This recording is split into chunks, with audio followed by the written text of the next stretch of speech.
In seeking to bring about a total development of the human being,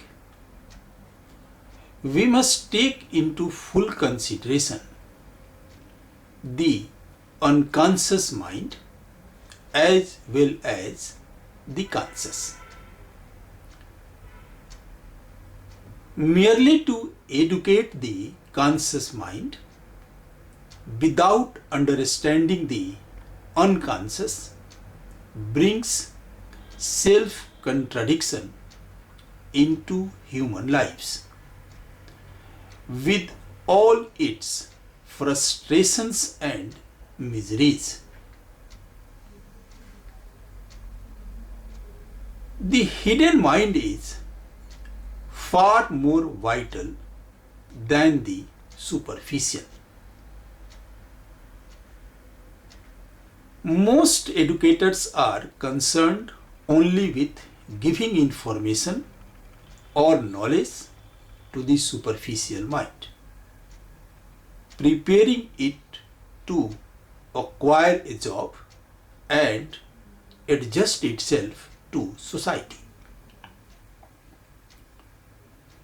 So the hidden mind is never touched.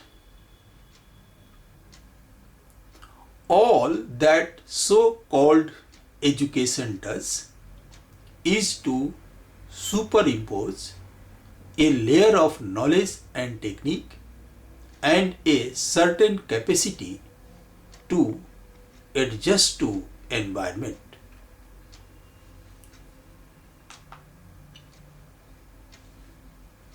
The hidden mind is far more potent than the superficial mind. However, well educated and capable of adjustment. And it is not something very mysterious. The hidden or unconscious mind is the repository of racial memories, religion, superstition, symbol, peculiar traditions of a particular race, the influence of literature, both sacred and profane, of aspirations, frustrations, mannerisms, and varieties of food. All these are rooted in the unconscious. The open and secret desires, with their motivations, hopes and fears, their sorrows and pleasures, and the beliefs which are sustained through the urge for security, translating itself in various ways. These things also are contained in the hidden mind,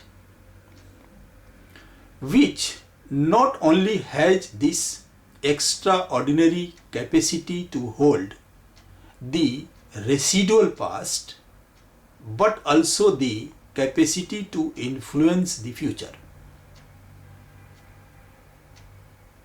Intimations of all these are given to the superficial mind through dreams and in various other ways when it is not wholly occupied with everyday events.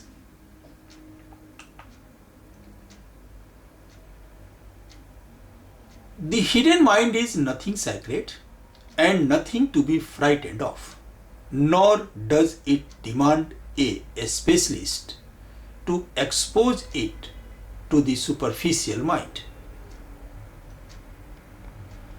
But because of the hidden mind's enormous potency, the superficial mind cannot deal with it as it would wish.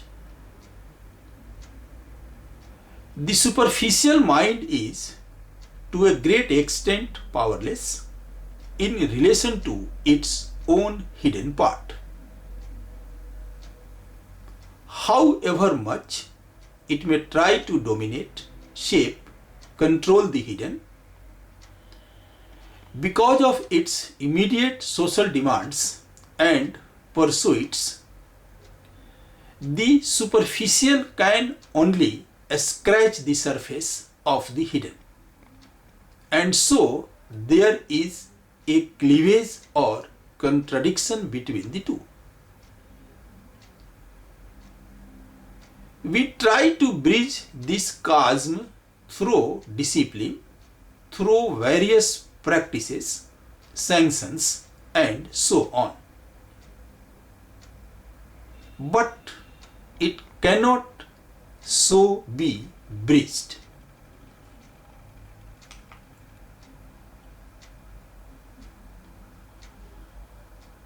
The conscious mind is occupied with the immediate, the limited present, whereas the unconscious is under the weight of centuries and cannot be stemmed or turned aside by an immediate necessity.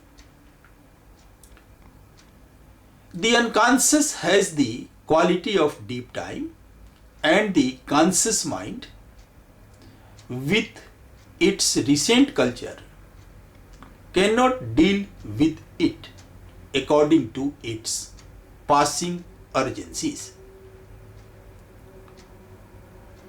To eradicate self-contradiction, the superficial mind must understand this fact and be quiescent, which does not mean giving a scope to the innumerable urges of the hidden. When there is no resistance between the open and the hidden, then the hidden, because it has the patience of time, will not violate the immediate.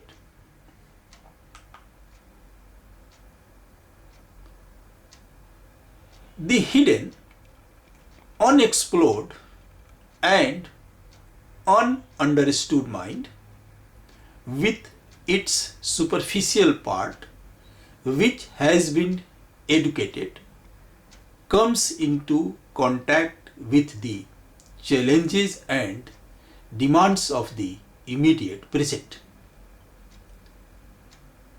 The superficial may respond to the challenge adequately, but because there is a contradiction between the superficial and the hidden,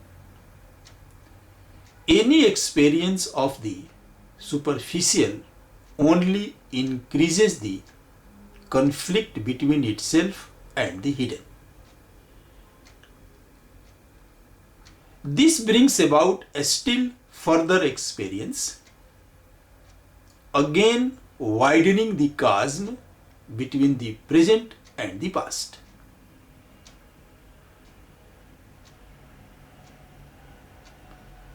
The superficial mind, experiencing the outer without understanding the inner, the hidden, only produces deeper and wider conflict.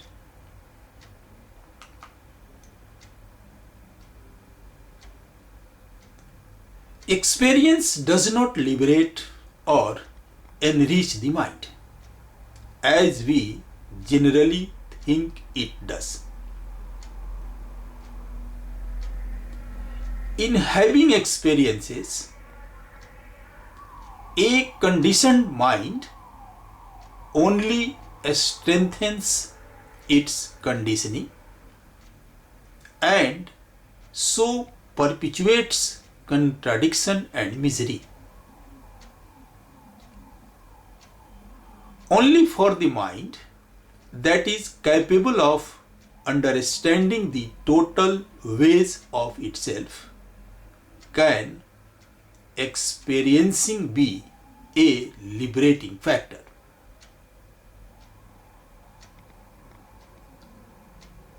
Once there is perception and understanding of the power and capacities of the many layers of the hidden, then the details can be looked into wisely and intelligently. What is important is the understanding of the hidden and not the mere education of the superficial mind to acquire knowledge, however necessary. This understanding of the hidden frees the total mind from conflict, and only then is there intelligence.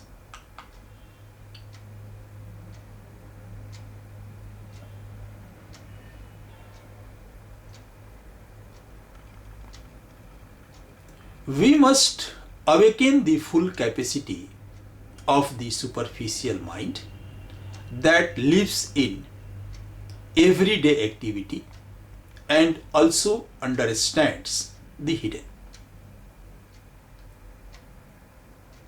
In understanding the hidden, there is a total living in which self-contradiction, with its alternating sorrow and happiness, ceases. It is essential to be acquainted with the hidden mind and aware of its workings. But it is equally important not to be occupied with it or give it undue significance. It is only when the mind understands the superficial and the hidden that it can go beyond its own limitations.